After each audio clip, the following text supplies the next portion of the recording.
Hey man, I wasn't going to make another Kuminga video until something happened, but wake up this morning to a Shams tweet. Quote, Golden State made renewed push to retain Jonathan Kuminga, but the restricted free agent continues to decline a 2-year, $45 million offer due to Warriors' insistence on a team option and waiving a built-in no-trade clause. Source, ESPN Anthony Slater. One more quote from the article from the Warriors side of the offer. The deal is purposefully structured to be tradable come January 15th, and Kuminga's ultimate desire to play elsewhere, it would allow the next team to decline the team option and extend him. He would be the fourth highest paid player on the Warriors next season if he accepted the offer. Now, to me, you probably got to dump the team option. I understand from the Warriors side, look, the other team, then they'll be able to extend you, and it's good for you. But that, it in this negotiation of those three elements, the money itself, the team option, and the trade clause, are the Warriors going to be willing to drop one of those? And which one are they? Which one does Kuminga want more? It feels like the no trade option, he'd want more almost because he doesn't want to get traded to Utah or something like that, right? We as a family, we've got 2 dogs. We've got little Charlie, who's still kind of a pup. He's a little Chihuahua. And then Big Jordan is an American bully / Mastiff. So needless to say, Jordan is a big girl. She's getting older. The knees, weight management has been an issue. And I'm super guilty of feeding her too many treats. Sometimes I feel like as dog owners, it's out of guilt, right? You're like, oh, you have this, have that, right? Because you want them to enjoy food. That's where the farmer's dog has just come in clutch for our family. It's a service for dog lovers to improve the lives of their dogs through healthy meals. First thing you do is you take a quick survey on the site. It's super easy. You put in the breed. There can be multiple breeds. Most dogs are, right? Their weight and their age, and they're going to make a specific meal plan for each dog in your family. The process was super simple. And then when I got the package, I was very impressed. And it all comes labeled for each meal, for each dog, the instructions on how to do it. You're going to get a free tote, a freezer bag, a reusable storage container, and it's really suitable for dogs at all different stages of life. And the pre-portion thing was huge for Jordan, just to get her to her right weight and maintain that while she's still being satisfied. And I'm not left with like, should I give her more? Like, is there more? It's right. The guessing work is out of it. And then the peace of mind of understanding that they're getting quality food, fresh human grade food is proven to be highly digestible. And again, super important for Big Jordan. You're getting omega-3s for their coats.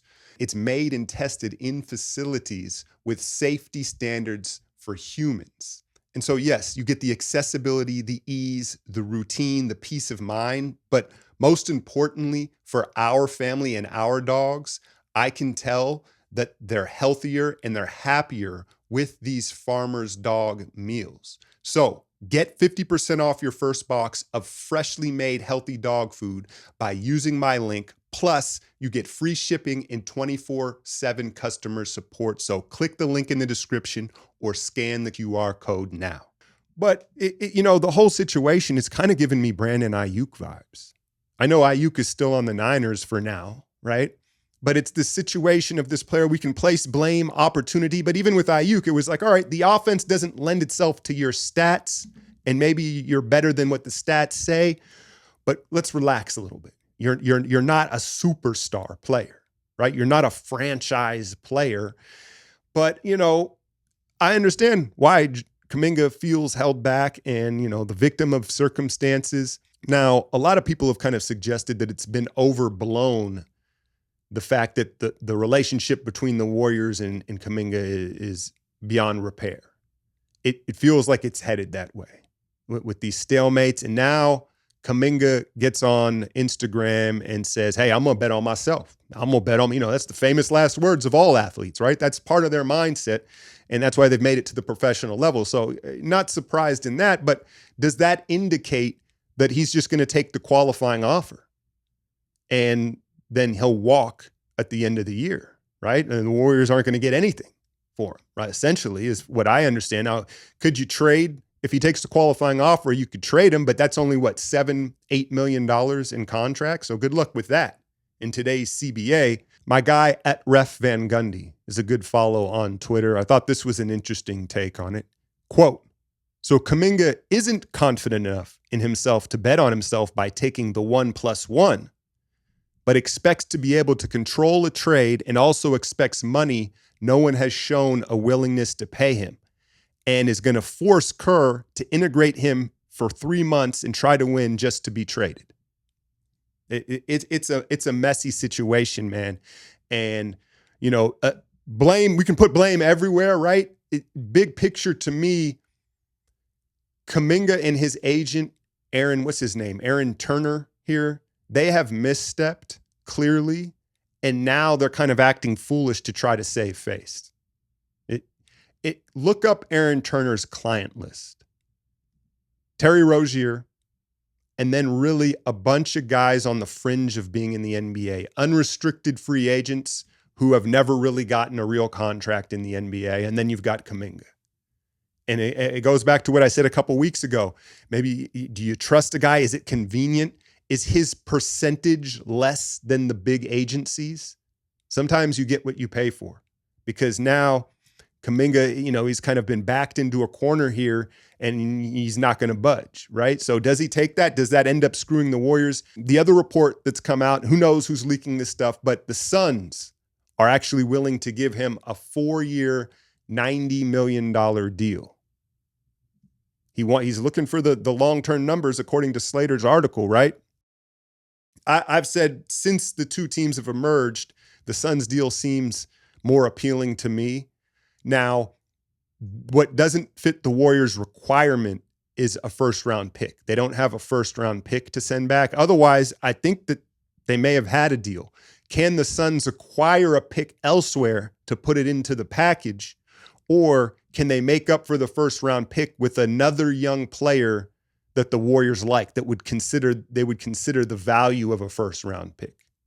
The other interesting thing that was said, I believe, on the Plus Minus podcast, Marcus Thompson and Sam Amick, that the Warriors had no interest in DeMar DeRozan, who was also, I guess, on the table with the Kings offer. And look, the Warriors realized what the Kings didn't when they brought in DeRozan. He's a mercenary, he's a great scorer, but your offense kind of has to revolve around him at the nail, right? Like, he's not spreading the floor out. He holds the ball a lot. And so, yeah, like, unless he's willing to take a 6-man role, to plug him into a starting lineup kind of disrupts everything that you've been doing. Just ask De'Aaron Fox. And so I understand why they wouldn't be interested in DeMar DeRozan. But I'm hoping we get a deal done here with the Suns, because seems like it's turning ugly. The qualifying offer, I don't think, helps anybody, but I wouldn't be surprised if Kuminga takes it, because they've misstepped all the way up to this point. So back against the wall and trying to save face, like, hey, bet on myself. Is that what that means? Or is it still just bluffing to get perhaps one of those options off the latest offer? The 2-year 45 option, right? Do you take the team option off of it and it satisfies Kuminga, or do you keep the no trade clause and that satisfies him? I think you got to remove one of those options off, the stipulations off the contract, and maybe they have a deal. Either way, they've both sides, I think, need to avoid the qualifying offer. And I just want to be able to move on and open up so the rest of the roster flexibility, so we can bring in an Al Horford, a DeAnthony Melton, or we can figure out what this roster is really going to look like. I know there's time, but we're all tired of talking about it, and it seems like it's getting ugly. How about we talk a little bit of Golden State Valkyrie? Go get the strap. Big win last night in Atlanta against a dream team that is a contender. Minus Ryan Howard, they played through Brittany Griner. And listen, we knew we was going to see BG. We didn't know we were going to see Big Green last night. That was wild. I've got a full breakdown of that on my patrons. I continue to cover them. But it was the Chechi game. Is it Cecilia? Cecilia Cecilia Zandelsini out of Italy wears number 24 and is filling in for Kayla Thornton, who's out for the season. And, she wears 24. You wonder if it's for Kobe, because there are shades of Kobe in her game, like the older Kobe, the pivot footwork, pump fake Kobe in the mid-range game.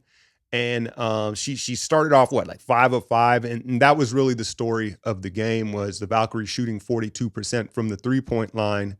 And to me, ultimately, I think that's going to be the downfall of this Atlanta Dream team, is you play those two jumbo bigs in Jones and Griner, and they just don't defend the three-point line. And at some point in the playoffs, a team's going to just spray the block from three. We've done it in both our matchups against them. This time we got the win with Chechi with the game winner. She looks like she's going to fill the void for Kayla, at least offensively. And you could argue she's a better offensive player. She can really get her shot whenever she wants. She plays with good pace, and she just has that high release where she can rise up and make and take tough shots. And you saw that down the stretch. She hit a bunch of threes. And so down the stretch of games, that's kind of been an issue, right? Is closing games. You got Tiffany Hayes and now Chechi as a 1-2 punch option, right? But, I think in the backcourt, Carla Late, she's starting to find her shot. And after watching more and more tape on it, I think for her three, but there is such thing as having too much arc on your shot. And Carla, I think, sometimes gets too much arc on her shot. And when you look at her release, if a textbook release is at 90-degree, your elbow, right? She's almost at like 30. And so I think that sometimes catapults it up too high. I don't know if she can tweak and have more of a traditional like 90-degree elbow release. But she hit shots. Janelle Salon continues to diversify her attack, score in the paint, be big, get downhill, and it's going to make her more efficient. She's passing the ball. So looks like she's taking a step and showing the potential that they believe in her, right? And why they've invested in her. But it's just a big win. You got the aces. This is a long road trip, and it's just a pivotal point in the season of, are they going to continue to contend for a playoff spot, or are we going to start talking about lottery picks? But yeah, man, throwing the toy on the court late, bro, was crazy. I just have so many questions. What did they keep it in a purse? Did they keep it tucked in their pants? Did they have it out the whole fourth quarter and they were like waiting for the right moment? Was it out of frustration? Because the refereeing, that like the W, I know I've already gone on several rants about this, but they have to speed up the reviews. Every time there is a possession review or something, it takes 5 to 10 minutes. It's insane. It's horrible television. It's horrible for the fans there.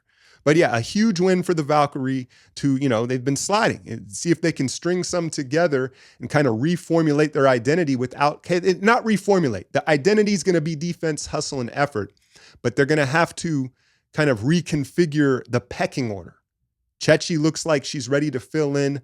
The new big Rupert, she's looking soft, man. I know she's got a nice quick three ball, but everything else has been, it hasn't looked great. She doesn't guard the block well. She's not physical. So I don't know how that's going to go. But I continue to be impressed with their resiliency despite all the moving parts. Nakase still has formed this identity, and they still are playing with a lot of pride. If the youngins can kick in offensively, I think they can hang in the playoff hunt.